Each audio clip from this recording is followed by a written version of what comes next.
আমাদের এই জগন্নাথের রথ, বলরামের রথ, সুভদ্রার রথ, শ্রী শ্রী হরিগুরু গোপাল চাঁদ ধামের এই রথের দড়ি ধরে আপনারা টানুন এবং আপনার মনোকামনা বাসনা পূর্ণ করুন।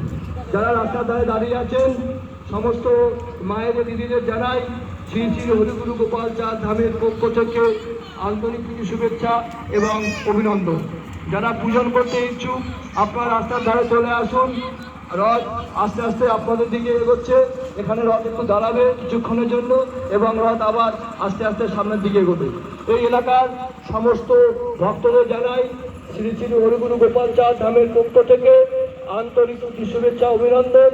যারা পূজন করতে ইচ্ছুক, রথের দড়ি ধরে টানতে ইচ্ছুক আপনারা রাস্তার ধারে আসুন এবং ভগবান শ্রী জগন্নাথের রথ, সুভদ্রা রথ এবং বলরামের রথ ধরে আপনার দড়ি ধরে টানুন এবং আপনার মনোবাসনা পূর্ণ করুন।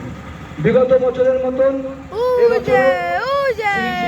গোপাল চাঁদ ধাম থেকে এই রথ বের করা হয়। এই রথ আস্তে আস্তে আমাদের 3 নম্বর থেকে পীরতলা এবং পীরতলা থেকে ষষ্ঠীতলা পর্যন্ত যাবে এবং সেখান থেকে আবার সুষ্ঠুভাবে এবং সুশৃঙ্খলভাবে আমাদের এই হরিগুরু গোপাল চাঁদ ধামে ফিরে আনা হবে। তাই যারা পূজন করতে চান আপনার রাস্তার ধারে এসে দাঁড়ান এবং আজকে এই শুভক্ষণে শুভ